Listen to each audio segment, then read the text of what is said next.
ত্রয়োদশ জাতীয় সংসদ নির্বাচনে বড় ধরনের চমক দেখিয়েছেন সাবেক স্বরাষ্ট্র প্রতিমন্ত্রী লুৎফুজ্জামান বাবর এবং জামায়াতের ইসলামী সাবেক ভারপ্রাপ্ত secretary general ATM Azharul Islam.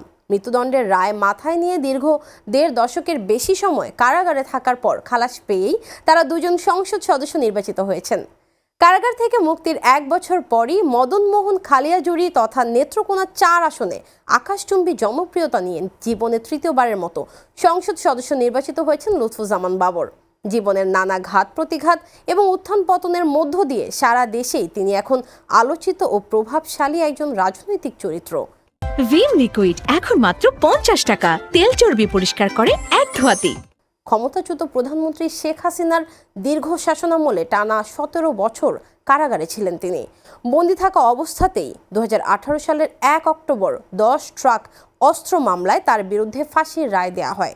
তবে হাসিনার পতন হলে গত বছরের ১৬ জানুয়ারি তিনি কারাগার থেকে মুক্তি পান। সদ্য সমাপ্ত ত্রয়োদশ জাতীয় সংসদ নির্বাচনে প্রতিদ্বন্দ্বী প্রার্থীর চেয়ে ১,২০,৯৬১টি ভোট বেশি পেয়ে তিনি বিজয়ী হয়েছেন।